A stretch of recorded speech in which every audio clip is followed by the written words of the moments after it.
Selamat malam, Bang Edis. Selamat malam, Renita. Muslim? Before sebelumnya. Oh, sebelumnya Islam. Iya. Islam. Lalu? Sekarang sudah, puji Tuhan sudah dibaptis. Makasih Islam. udah dinaikin. Di apa saya dinaikin di rumah Bang Edis? Islam kemudian coba gini. Jadi Islam berapa lama? Dari lahir. Iya, maksudnya berapa tahun jadi Islamnya? Jadi Islamnya berapa tahun ya? Dari lahir sampai umur 42. Sekarang umur saya 43. Oh, berarti baru 1 tahun jadi orang Kristen. Iya.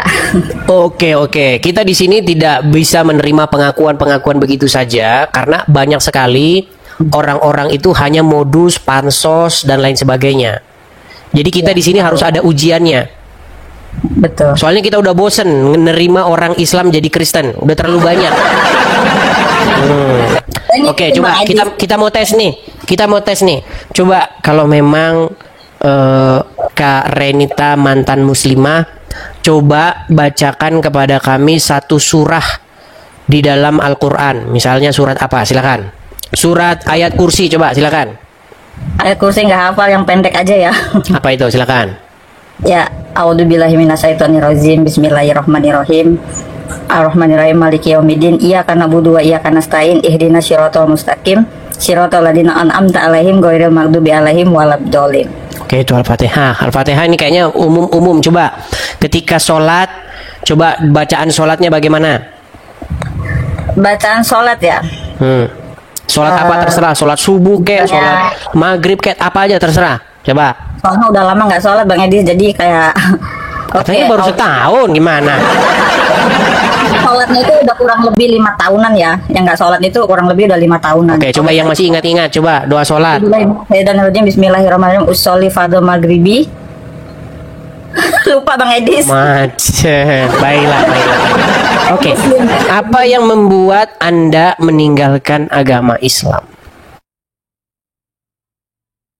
2008, tapi yang bikin saya confused karena anak-anak masih kecil-kecil ya, terus juga posisi masih sama suami, dan saya nggak mungkin harus masuk ke dalam keyakinan itu sementara saya sendiri belum ada kekuatan untuk menjelaskan sama anak.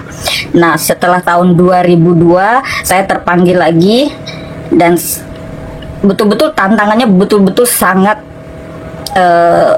saya ditentang oleh anak-anak saya, menantu saya, keluarga saya, bibi, paman, semua, bahkan ibu sampai shock, dan ibu sekarang sudah meninggal.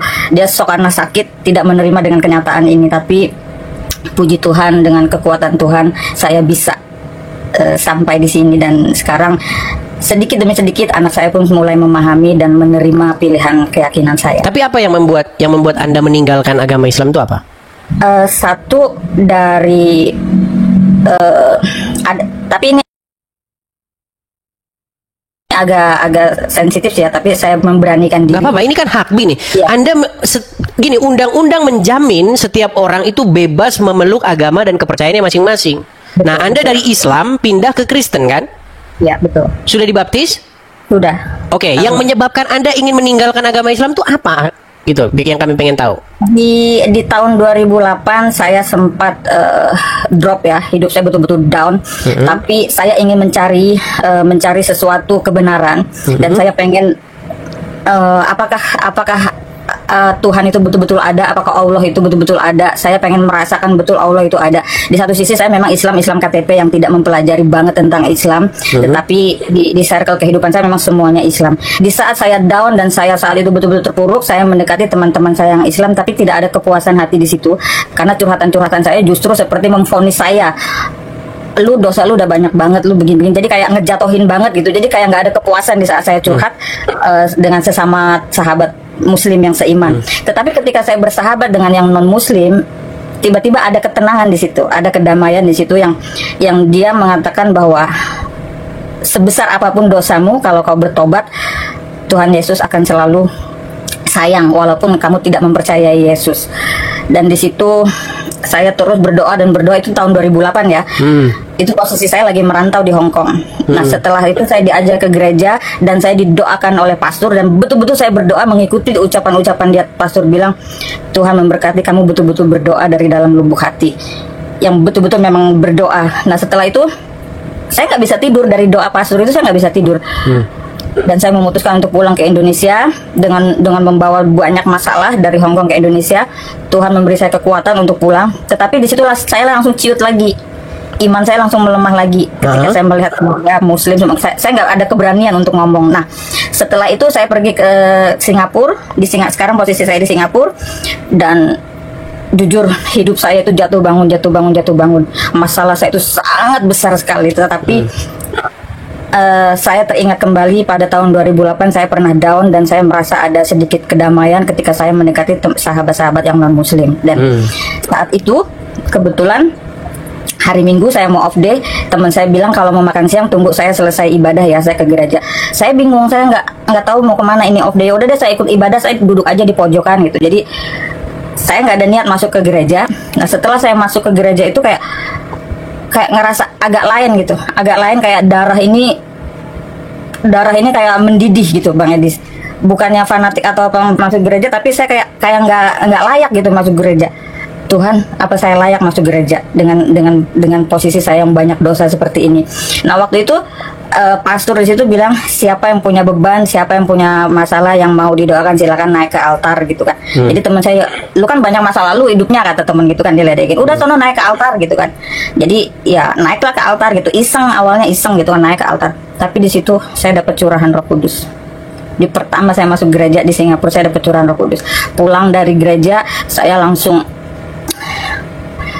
udah pokoknya nggak bisa diceritain Bang Edis. Pokoknya ada damai di situ. Ada masalah saya yang begitu berat saat itu, seperti kayak saya ngerasain kayak nggak ada punya masalah. Jadi setiap hari saya dibimbing sampai detik ini. Ya, tapi begini, saya masih belum. Itu kan bagaimana masuk Kristennya ya. Ya. Saya belum terlalu menangkap dengan jelas hal apa di dalam agama Islam yang membuat Anda itu akhirnya meninggalkan itu. Maksud saya begini, nggak apa-apa, diungkapkan saja begitu, jangan ditahan-tahan begitu. Ini kan bukan dengan maksud menghina atau ada banyak yang mengganjal ya Bang Edis. Misalnya apa itu? Misalnya contoh satu, ketika saya tidak berhijab, lingkungan saya selalu menghujat tentang hijab. Sementara yang saya tahu bahwa hijab itu pilihan hidup seseorang ya. Orang tidak bisa menilai dari kita bagaimana cara kita berpakaian, tapi orang seharusnya menilai bagaimana hati kita dan perilaku kita. Terus mereka bilang tidak, Tuhan akan hujat kamu, Allah akan begini-begini. Terus saya berpikir gini, kok Allah sejahat itu ya? Gitu saya mikirnya. Kok Allah sejahat itu sih bisa memvonis umatnya kalau dia nggak pakai hijab gitu. Cuman karena pikiran saya udah didoktrin dari kecil, memang ajarannya memang seperti itu ya, saya memaklumin aja, itu memang udah doktrinnya mereka gitu. Dan yang kedua, saya ini kan TKW. Satu dulu masalah hijab dulu. Jadi jilbab membuat Anda akhirnya meninggalkan agama Islam itu karena artinya perempuan itu dipaksa harus menutupi rambutnya begitu ya? Oke. Jadi ini karena umur Anda juga jauh lebih tua daripada saya nih ya, Kak Renita ya. Perasaan zaman-zaman dulu, jangankan Anda ini, saya SMA saja, itu di satu sekolahan orang Islam yang pakai jilbab cuma 2 orang. Iya, itu pun dia pakai jilbabnya kalau lagi acara apa begitu, hari bulan puasa begitu. Betul. Bulan puasa, kemudian mereka ada acara buka bersama atau apa begitu. Mereka pakai jilbab, itu pun 2 orang, satu sekolahan, begitu. Yang menjadi pertanyaan begini, kenapa zaman dulu orang-orang Islam tidak pakai jilbab, tetapi sekarang tiba-tiba kalau nggak pakai jilbab masuk neraka? Apa zaman dulu orang Islam semuanya goblok semua, nggak bisa baca Quran atau bagaimana? Coba, ini menjadi pertanyaan begitu loh. Mungkin sih karena sekarang mereka lebih mempelajarinya, lebih betul-betul mempelajari. Berarti zaman dulu orang Islam tidak ada yang mempelajari Al-Quran ya? Ini Bang Edis, kalau yang betul-betul mempelajari betul Islam, itu dia akan mengikuti dan mengimani. seperti ajaran-ajaran yang seperti kayak peperangan atau apa gitu. Itu kan memang mereka mengimani. Contoh kayak di Arab, dulu kan di Arab banyak kan TKW yang hamidun sama majikannya. Karena beberapa orang Islam di sana kan mengimani, ada satu ayat yang mengimani di mana kalau budak-budak itu boleh digituin gitu kan. Itu kan sebagian dari iman mereka. Tapi sekarang kan sama PBB kan hak asasi manusia itu sudah dihapus gitu. Jadi sekarang jarang ya ada TKW yang hamidun sama majikannya gitu, yang diberi kepuasan seksualnya sama majikannya gitu. Terus kemudian masalah jilbab membuat Anda terkekang, membuat Anda tidak percaya agama Islam karena dipaksa harus nutupin kepala, dan padahal menurut Anda yang harus diperbaiki itu sebenarnya adalah jati diri, bukan pakaian, begitu ya? Betul. Oke, itu yang pertama. Kemudian yang kedua? Yang kedua dari perilaku dan behave beberapa teman Muslim. Saya main sosial media dari tahun 2017, aktif di TikTok gitu. Jadi saya itu sering bikin konten-konten yang pro dan kontra. Dan saya melihat ketika saya lagi dihujat, perbedaan komentar-komentar dari mayoritas dan minoritas itu saya bisa merasakan kok beda gitu. Itu yang terketuk, yang bikin saya terketuk, pengen lebih deket lagi, siapa sih Tuhannya mereka itu, seperti apa sih gitu. Kok bisa gitu, yang menganutnya itu beda dengan yang menganut yang sebelah gitu. Iya. Jadi Anda melihat bahwa orang-orang Kristen itu penuh kasih sayang, sementara yang Islam itu arogan, kemudian suka mempersekusi orang, begitu ya?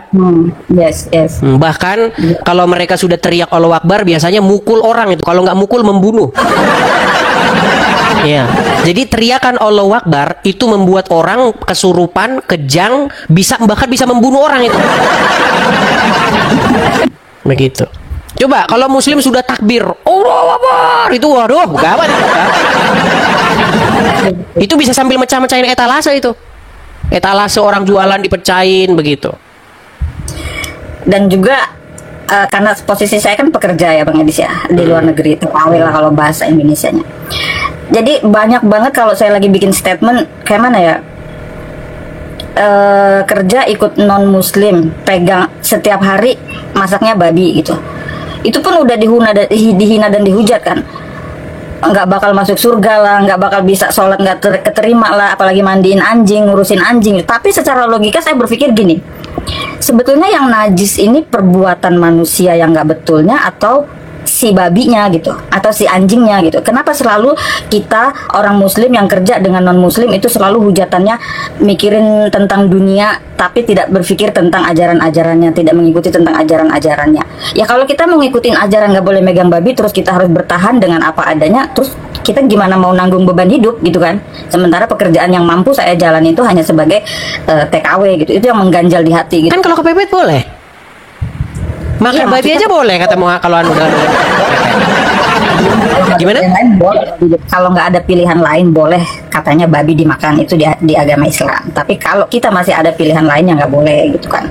Jadi yang satu-satu dulu nih Kak Renita. Ini menarik nih. Banyak hal yang membuat Anda itu. Jadi sebenarnya bukan hanya satu masalah sebenarnya. Sudah begitu kompleksnya masalah ini sehingga Anda akhirnya udahlah Anda putuskan untuk meninggalkan agama ini. Gini. Pertama masalah jilbab. Kedua masalah apa tadi, orang-orang yang tabiat kelakuan orang Islam dan tabiat kelakuan orang Kristen yang jauh berbeda. Kemudian yang terakhir ini, yang ketiga ini tadi, masalah bagaimana Anda bekerja dengan non Muslim nih. Ketika Anda bekerja dengan non Muslim, taruhlah Anda misalnya disuruh mandikan anjing begitu ya, mungkin mereka punya anjing, Anda mandikan anjing gitu. Lalu orang-orang Muslim menghujat Anda, ih najis, mandiin anjing, durhaka, masuk neraka. Itu yang Anda terima komentar dari orang-orang Muslim kan? Iya. Nah begini, sebenarnya orang-orang yang menghujat Anda itu, mereka itu bukan beragama Islam.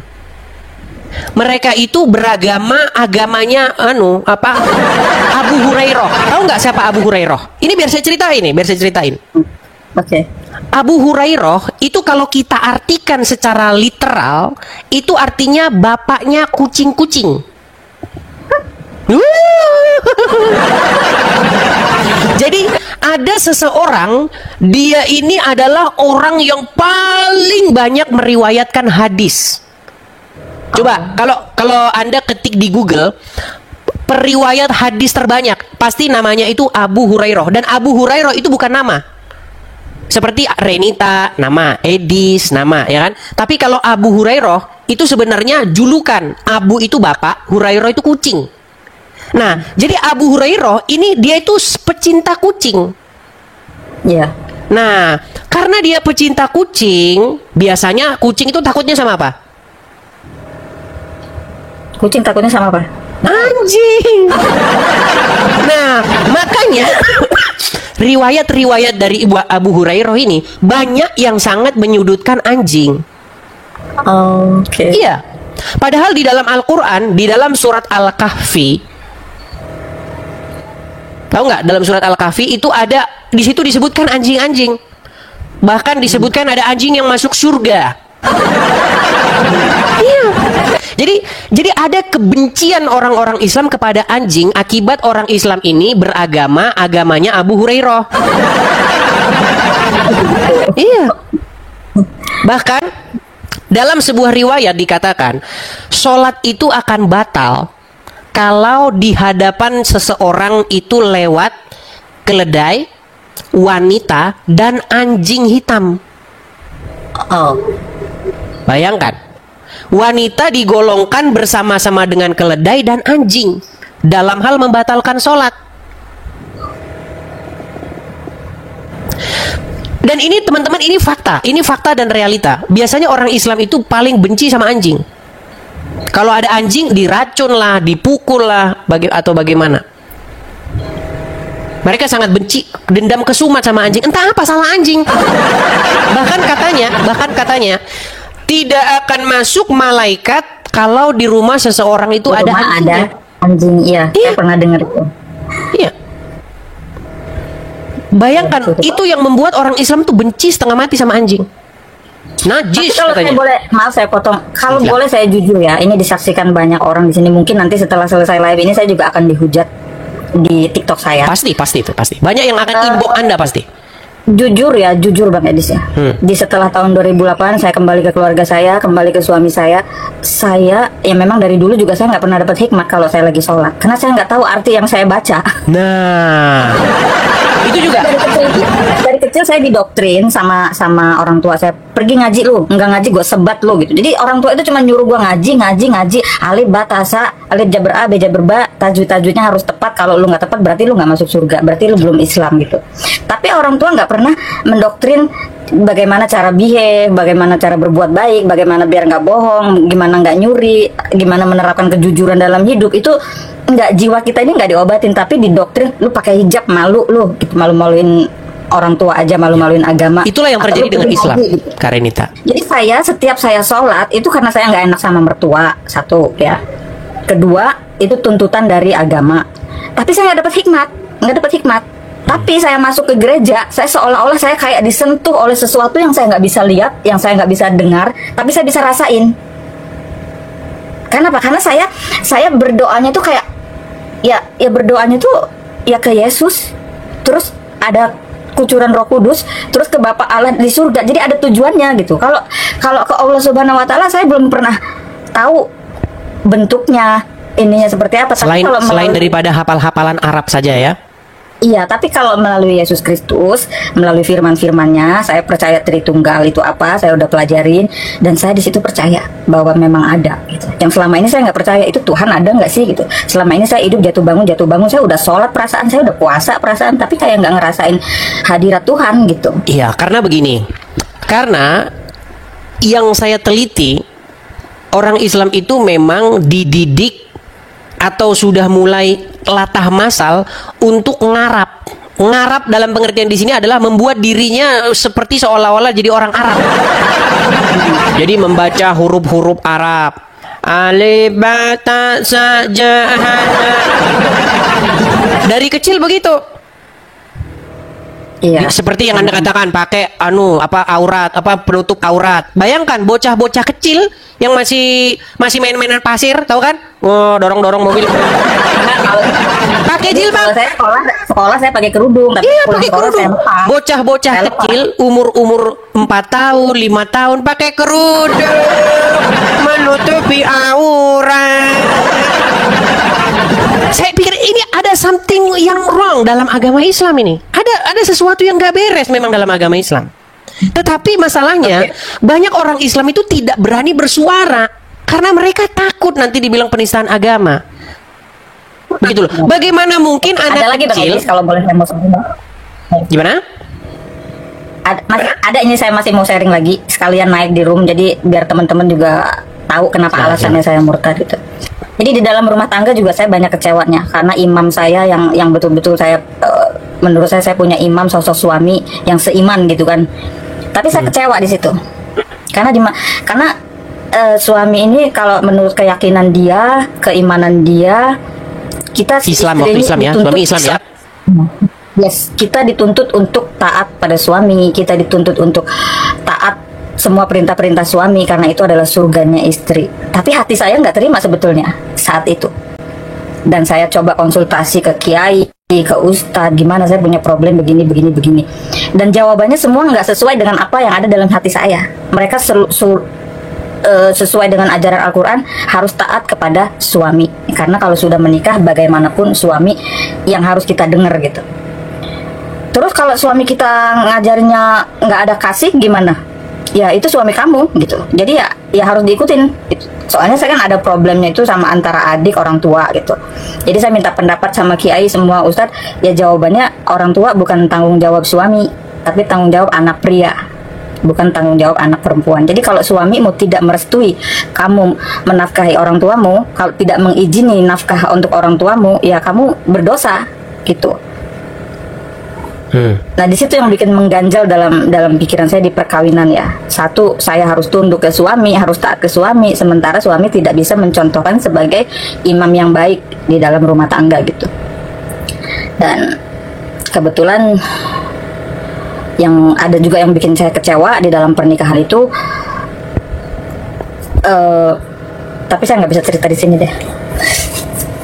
Intinya gini di dalam kisi-kisinya.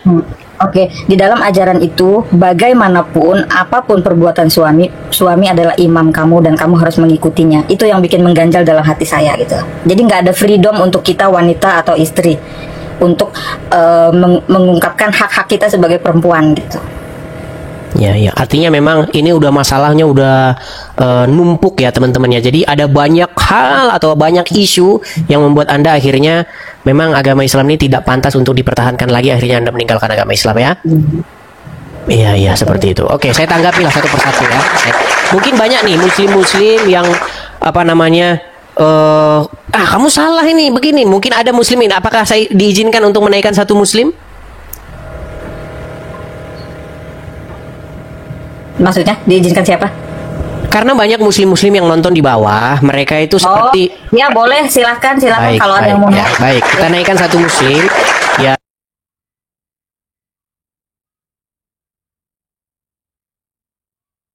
Yang pada gelagapan, yang pada bagaimana di bawah ya, coba kita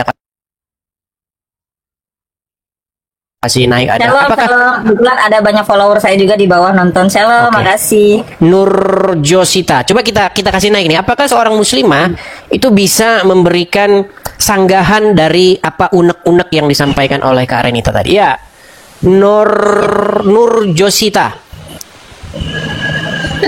Halo, Nur Josita. Kak Nur, silakan. Macet kan? Baik, kita kasih turun dulu ya. Kita beri kesempatan ya kepada muslim-muslim yang dari tadi di bawah gelagapan bilang katanya settingan dan lain sebagainya. Saya kasih Anda kesempatan untuk menyanggah ya apa-apa tadi yang dikatakan oleh Kak Renita. Saya kasih naik ada Eko dulu, coba Eko. Perempuan laki nggak masalah, sama saja. Tadi perempuan saya naikkan tapi dia nggak berani bicara. Ya, Bang Eko, Muslim atau Kristen, Bang? Saya Muslim, Bang. Ya, silakan Bang Eko. Dan mungkin Anda tadi menyimak bagaimana ini Kak Renita, dia seorang muslimah 42 tahun. Kemudian ada berbagai macam isu yang diangkat tadi mengenai hijab, perempuan dipaksa pakai tutupin rambut yang gak masuk akal. Kemudian kelakuan orang-orang Islam tabiatnya yang seperti itu, hobi dengan kekerasan. Bagaimana dengan orang-orang Islam yang membenci anjing? Bagaimana dengan orang-orang Islam yang suaminya imam sehingga ya berbuat semaunya, hak-hak perempuan dilanggar? Coba apa yang ingin Anda sampaikan di sini? Suara tidak bisa kami dengar. Suaranya nggak jelas, Bang Eko. Oh, nggak jelas. Nah, sekarang sudah. Silakan. Oke, sekarang jelas. Oh iya. Ya itu sih tergantung pilihan hidup lah Bang. Kita semua kan belum pernah ketemu Tuhan. Ini bukan masalah kita ketemu Tuhan atau tidak. Gini loh, Anda sebagai Muslim, apakah Anda sepakat atau tidak sepakat dengan yang dikatakan oleh Renita tadi? Oh iya. Ya, Contoh misalnya masalah makanya jilbab nih, gitu sih, satu-satu nih. Mungkin Anda itu. kurang. Masalah jilbab, bagaimana perempuan Islamnya? Sebenarnya sih nggak dipaksa Bang, itu karena lingkungan aja menurut saya sih. Berarti boleh perempuan Muslim tidak pakai jilbab? Selama belum balik tak kira boleh, nggak ada kewajiban. Kalau sudah balik Boleh wajib? Kalau sudah balik berarti wajib dong gitu ya. Iya. Di mana ayatnya itu yang mengatakan kalau perempuan yang balik wajib pakai jilbab? Waduh, saya nggak tahu ayatnya. Nah, makanya saya bilang. Kalau saya pernah ngedengar memang bukan untuk berhijab sih ya, tapi untuk pernah dengar satu Untuk ayat atau aurat satu mungkin. khotbah yang dimana waktu itu kan zaman dulu kan kalau boker kan itu digurun gitu kan. Jadi ada baiknya wanita-wanita ini pakai baju tertutup, jadi nggak kelihatan lu siapa yang lagi boker di gurun gitu kalau kelihat kaum Adam gitu kan. Iya. Alasannya. Jadi sebenarnya hijab di situ itu seragam untuk buang air besar. Ini Muslim nggak tahu gitu, masalahnya Muslim nggak tahu. Masalahnya begini. Yang mempromosikan jilbab ini wajib jilbaban, pakai jilbab. Ya pedagang jilbab itu. Makanya tiap hari pedagang-pedagang jilbab akan mengatakan, kamu masuk neraka kamu kalau nggak pakai jilbab kamu. Iya biar jilbabnya laku gimana? Masuk akal juga sih. Iya, zaman dulu nggak ada perempuan Islam pakai jilbab. Lama-lama- Bang, saya rasa Bang Eko, Bang angkatan tahun berapa Bang? Mohon maaf nih, Abang angkatan tahun Saya berapa? 75 Bang. Wah, lebih tua, jauh lebih tua daripada saya. Zaman dulu Bang, ada nggak perempuan-perempuan pakai jilbab orang-orang Islam? Jarang Bang, jarang. Ya kagak ada. Zaman sekarang kalau kita lihat foto-foto perempuan, semuanya jilbaban semua. Zaman dulu nggak ada yang jilbaban perempuan. Lihat Novita Kolopaking. Zaman saya SD ya. Buku-buku SD itu kayak begitu. Ita Purnamasari, Desi Ratnasari, Paramita Rusadi, nggak ada pakai jilbab. Nggak ada aja.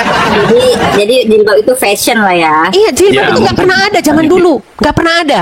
Yang dimaksud hijab itu menutupi ini dari sini ke bawah, itu yang dimaksud hijab. Nggak tahu kenapa sekarang hijab kok malah ke kepala larinya, yang ditutupin rambut. Itu Nah, fashion mungkin. iya bisa fashion, tapi sebenarnya kalau kita mau belajar, kita nggak main tebak-tebakan ya. Jadi dulu di Mesir ada sebuah partai politik yang dipimpin oleh Hasan Albani. Nah, dia ingin mengukur peta kekuatan massa. Bagaimana cara dia mengukur peta kekuasaan massa? Diseragamin orang-orang itu dengan satu seragam, yaitu penutup kepala. Itu sebenarnya asal usul jilbab penutup kepala itu. Jilbab yang asli itu penutup ini. Karena untuk membedakan perempuan merdeka dan budak. Zaman dulu budak-budak itu tidak pakai atasan. Mohon maaf, perempuan itu ya kelihatan payudaranya. Nah, untuk membedakan perempuan muslimah dengan seorang budak, maka dipakailah pakaian yang menutupi ini. Iya. Lalu sekarang jilbab pindah ke kepala. Sejak kapan pengertian jilbab itu di kepala? Begitu. Tapi Ya, saya jadi juga kalian coba sedih pelajari ya. itu. Ada Saya satu partai sedih politik banget loh, di Mesir. Bang Eko, saya juga sebetulnya sedih dengan Ya. saudara-saudara Muslim yang mengimaninya itu terlalu fanatik gitu, yang beragamanya itu terlalu benar-benar fanatik, tapi tidak betul-betul mempelajari yang apa ya, mereka tuh lebih ke kayak gimana sih ngejelasinnya Bang Edis? Ya, jadi mereka itu overdosis agama tanpa memahaminya. mabuk agama ya. Ya, itulah yang terjadi kepada orang-orang Islam. Begini ya, Ini saya bukan mau menjelek-jelekan orang Islam. Ini saya ngejelasin ke anak-anak saya ya. Ya saya selalu berdoa sih. Anak-anak saya suatu saat percaya dengan apa yang saya yakinin sekarang gitu. Cuman masih dilema gitu. Saya sedih, betul saya sedih. Saya sedih kalau sampai saya mati nanti anak saya belum mengenal Yesus. Saya sedih, benar. Karena jujur ya teman-teman, kebenaran itu hanya ada dalam Yesus Kristus. ya. Benar. Saya kasih tahu ke kalian. Kalian perdalami, kalian pelajari. Jangan takut untuk baca Alkitab, jangan takut untuk Ya, mencari. ini saya gerakkan terus itu Kak Renita. Gerakan Jangan supaya umat muslim itu membaca Injil. Betul. Dulu saya memang megang Injil nggak mau megang, memang betul nggak mau megang, takut saya murtad gitu. Tapi setelah saya baca walaupun nggak tiap hari baca, tapi kalau saya lagi ada masalah saya itu dapat petunjuk baca ini gitu. Itu saya baca itu semuanya masuk dalam logika gitu. Nggak beda dengan kita baca Al-Quran. A'udzubillahi minasyaitonirrajim, air mata berlinang, tapi yang dibayangin orang yang nyakitin kita. Bukan bacaan itu gitu. Nggak tahu artinya. Enggak tahu artinya, iya. Sebagian besar orang Islam orang yang itu nyakitin kita gitu, bukan Ya. bukan bacaan itu. Apa artinya saya nggak tahu bacaan itu artinya apa gitu. Ini bukan menghina ya teman-teman, tapi ini memang fakta. Apa yang saya bilang di roomnya Bang Edi sini adalah fakta. Saya menemukan kebenaran di sini bahwa Yesus memang adalah kebenaran, jalan hidup kita, juru selamat saya. Nanti kalau saya mati, saya udah nggak cemas lagi larinya kemana gitu. Jadi saya nggak peduli dihujat oleh seluruh keluarga, netizen yang unfollow aja udah ratusan orang, yang ngeblokir saya juga udah ratusan orang. Saat saya mengumumkan, saya meng-up video saya dibaptis, wah saya kecewa sama kamu Renita, saya kecewa, kamu itu panutan TKW, selalu kasih motivasi begini, tapi kamu murtad sama Tuhan aja kamu nggak setia, apalagi sama pasangan hidup bla bla bla. Itu tapi nggak tahu ada kekuatan tersendiri. Saya nggak perlu menyembunyikan itu lagi. saya Dari cek tahun dulu ya 2008. profilnya Kak Renita ya. Ini 120.000 followers loh. Ini influencer juga ternyata. Tapi saya selalu ngebahas tentang TKW aja sih. Isu-isu tentang TKW ya. Rumang samu penaknya begawe yang luar negeri penak. Itu zaman-zaman dulu itu.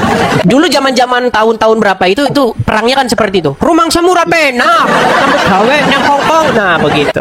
Saya ingat itu isu-isu itu begitu. Oke, coba Bang Eko saya turunkan sebentar. Ini saya naikkan lagi satu seorang wanita ya Bang Eko ya. Saya turunkan Bang Eko. Oke. Ini tadi siang dia naik dan dia mau naik lagi nih. Coba kita kasih naik, ada Nia FM. Ini juga muslimah juga dan jadi Kristen juga nih. Iya, Nia FM. Halo, Kak Nia. Salam kakak. Shalom, shalom semuanya. Silakan Nia FM nyalakan kamera dulu. Oke, sebentar kak. Lagi cari tempat yang aman. Iya, iya. Jadi ceritanya ini Kak Renita ini termasuk salah satu aktivis TKW ya. Ah ya boleh dibilang begitu. Iya. Dan ada banyak sekali ya TKW yang muslimah kemudian mendapatkan majikan yang Kristen, mendapatkan Halo. Ya, Puji halo, Tuhan Bang Kak. Edi, sudah banyak TKW yang masuk Kristen, tapi mereka nggak berani speak up, masih di belakang aja. Di belakang layar ya. Saya pun setiap minggu banyak ke gereja, ya nggak banyak, ada 1-2 gitu minimal. Ketika mereka melihat saya dan mereka penasaran, saya mau mengenal Yesus, ayo pelan-pelan ke gereja, dan saya kenalin mereka ke grup-grup komunitas gitu ya. Komunitas. Oke. Ya, silakan Kak Nia, apa mau disampaikan Kak Nia? Iya, saya setuju banget sama Kak Renita kak. Soalnya saya juga saya menjalanin ya sholat sunat, sholat wajib, bahkan puasa sunat. Tapi saya nggak ngerti apa arti itu semua, saya juga nggak ngerti. Oke. Gitu. Jadi saya setuju banget sama Kak Renita gitu. Dan kita sebagai hak perempuan juga, kita punya suami, emang kita kalau di agama yang itu ya, itu kita harus taat sama suami, harus apa? Tapi kan suami dia kita muslim, itu kan dia muslim ya, bagi Bang? kita. Tapi kalau misalnya suami kita nikah sampai 2 kali gitu, itu apa harus jadi panutan gitu? Itu kan sunnah Rasul. Itu yang sempat saya bikin sakit hati juga gitu. Jadi saya harus mengikhlaskan kalau suami saya menikah lagi gitu. Kalau lu mau cari jalan ke surga gitu. Kata saya, ada nggak sih jalan ke surga dari hal yang lain tapi jangan yang ini gitu. Makanya ya, Soalnya saya pernah ngalamin itu kak. Saya pernah ngalamin itu. ya saya juga ngalamin. Itu Pernah kecewanya saya. Iya, saya pernah ngalamin saya iya. Ya saya cuman katanya kalau itu perempuan nurut sama suami, katanya nanti kamu masuk surga, suami kamu nikah lagi kamu masuk surga gitu. Ya saya, kok kita disakitin masuk surga gimana gitu kan? Gitu. Betul. Pernah ngalamin kan. Berarti Tapi kakak masih muslim sekarang? Masih muslim? Nah, Kakak sekarang ini udah jadi pengikut Yesus Kak. Nanti beberapa hari lagi saya dibaptis. Oke, puji Tuhan. Iya. Iya. Makanya hati saya udah tetap ya, udah nggak akan berpaling hati lagi. Saya tetap memilih Tuhan Yesus Kristus Tuhan saya ya. Udah ada damai sejahtera. Udah Iya, betul. nggak ada Saya kecemasan, pernah. ketakutan itu nggak ada. Betul. Iya, sekarang udah kalau kayak apa itu udah luar biasa gitu. Yang sebelumnya saya belum nggak pernah mendapatkan, sekarang saya udah mendapatkan itu semua gitu, gitu kan. Dan selama saya ya itu saya wirid, kalau habis itu ya sholat wirid, tapi nggak pernah terjawab gitu. Nggak ada hikmat ya. Nggak ada hikmat, nggak pernah terjawab gitu. Tapi setelah saya mengikuti Tuhan Yesus, mujizat demi mujizat itu nyata gitu. Tapi jujur saya difitnah juga sih sama beberapa follower saya kalau saya masuk Kristen ini saya dinafkahin oleh beberapa orang gereja. Jadi saya kasih tahu ya sama teman-teman. Nggak ada orang gereja yang nafkahin hidup kita kalau kita masuk Kristen tuh nggak ada. Kalaupun kita curhat ke pastor, kita punya utang, nggak bakal dipinjemin duit. Yang paling topang doa. Enggak. Iya. Nggak ada. Coba kalau lu Ya, gini. Katanya kamu dibayar berapa gitu. Kamu dibayar berapa kamu masuk Kristen gitu kan. Kamu dijamin apa? Ya, saya nggak minta bayaran kok, kata gitu kan. Saya tulus Tuhan Yesus itu kalau banyak banget memang itu yang bilang begitu ya di sini khususnya Singapura. TKW yang masuk Kristen itu karena hutang-hutangnya dibayarin sama orang gereja. Orang gereja nggak akan ngebayarin utang kita kita yang berbuat. Ya, jadi itu. Oke, sekarang gini. Ada satu statement tadi. Ini kita biar nggak dibilang fitnah atau settingan gini. Untuk Kak Nia atau Bu Nia. Sangat mendalami agama Islam sebelumnya ya. Iya. Seperti kalau wiridan gimana contohnya kalau wiridan? Kalau wirid kan kita habis sholat ya, kita baca suruh baca itu apa astagfirullahaladzim 100 kali, kadang suruh lebih gitu ya. Terus ya latif gitu. Ya fataku jal baru gitu, itu katanya itu biar rezeki kita banyak katanya gitu. Terus pokoknya udah itu. Tapi saya tetap aja kalau saya nggak nyari uang ya nggak datang sendiri uangnya gitu kan. Iya Ya. betul. Di dalam agama Kristen apa kata Yesus? Carilah maka kamu akan mendapatkan. Ketuklah maka pintu akan dibukakan. Gitu. Tapi dalam agama Islam dengan membaca ayat-ayat tertentu 1000 kali maka pahala Tapi begini.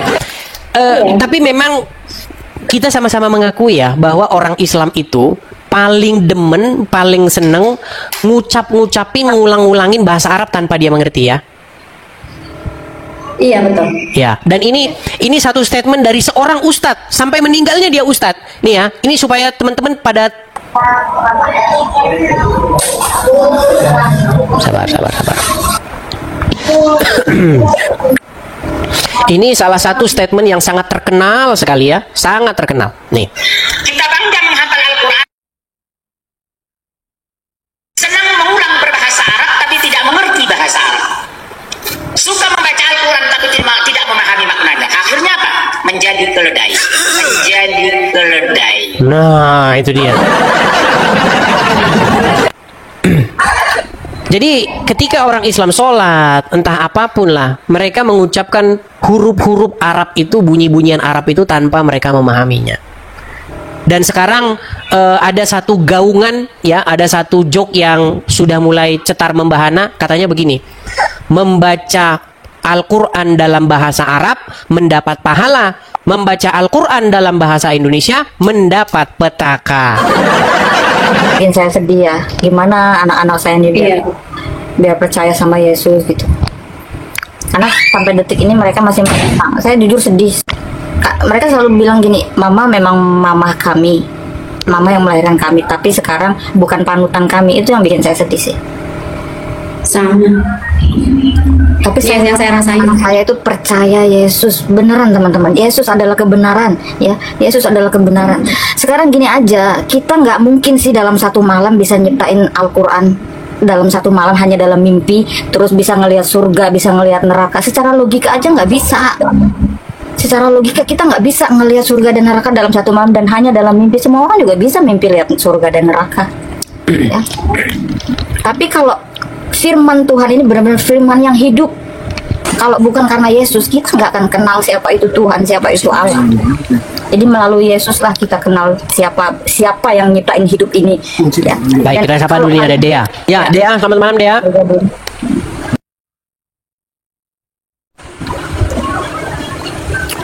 Baik.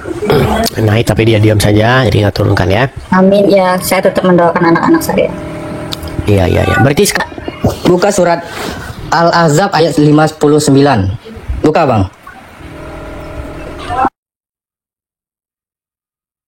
Pakai Arab ya. Bang, jangan dibisu-bisukan, jangan di Kabiroy. Jangan pakai bahasa Indonesia ya. Karena Oke. akan terjeda nanti. Oke. Bentar.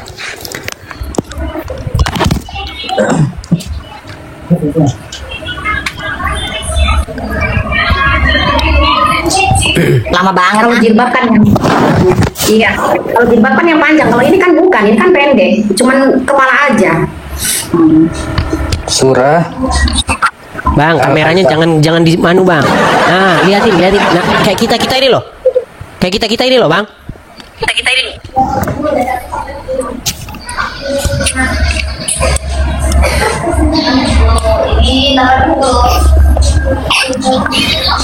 Nah, belajar dulu, Bang. Belajar agama Islam dulu. Nanti naik lagi ke sini. Ya, mungkin apa pesan-pesan yang mau disampaikan Kak Renita dan Kak Nia kepada umat-umat yang masih bimbang, mungkin mengalami hal-hal yang sama tapi belum mengambil keputusan untuk meninggalkan agama Islam dan datang kepada Yesus. Dari Kak Nia dulu, silakan. Ya.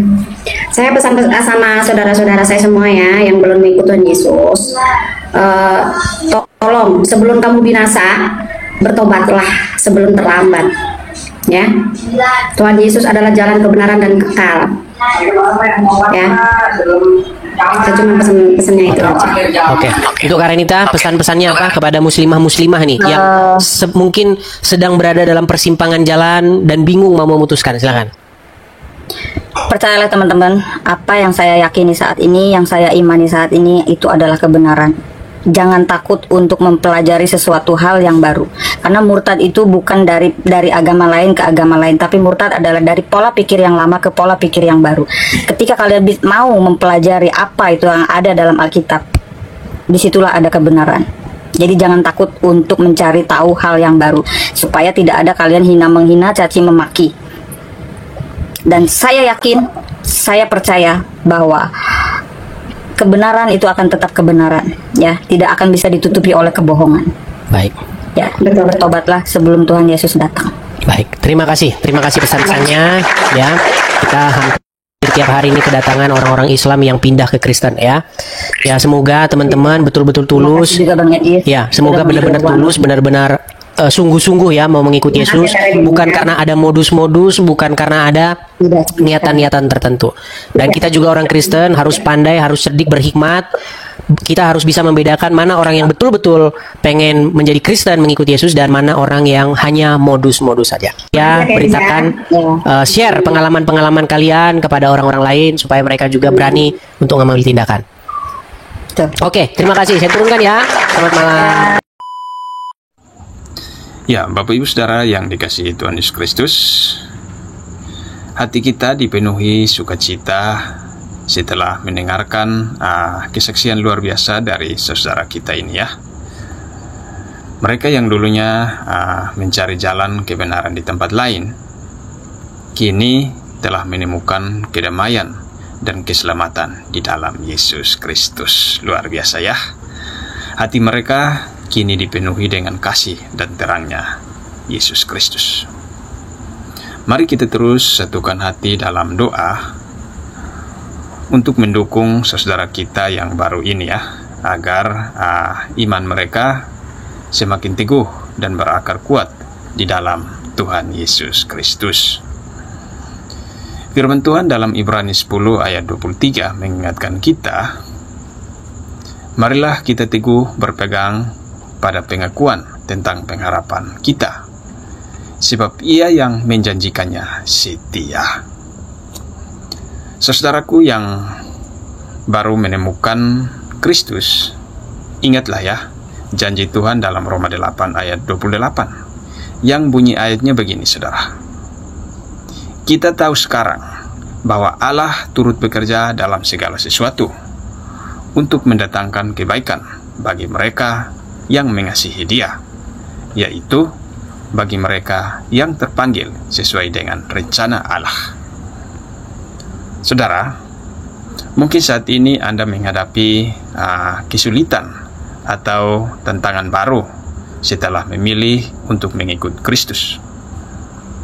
Ingatlah saudara, kisah Yusuf yang meski dijual sebagai budak, Tuhan mengubahnya menjadi pemimpin di Mesir.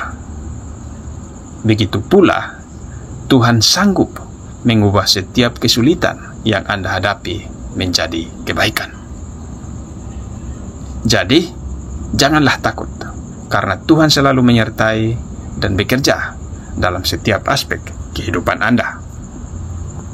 Dan bagi Anda yang masih mencari-cari dan bertanya-tanya tentang kebenaran sejati, ingatlah saudara, bahwa Yesus Kristus adalah jalan, adalah kebenaran, dan hidup.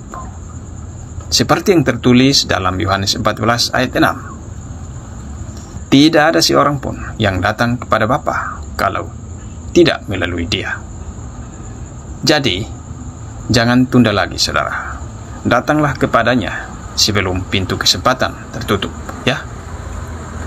Bukalah hatimu dan terimalah Yesus Kristus sebagai Tuhan dan Juru Selamat pribadimu, ya. Biarkan Dia mengubah hidupmu, memberikan damai sejahtera yang sejati, dan menuntun setiap langkahmu. Kiranya Tuhan memberkati kita semua, dan sampai jumpa di kesaksian-kesaksian berikutnya. Shalom.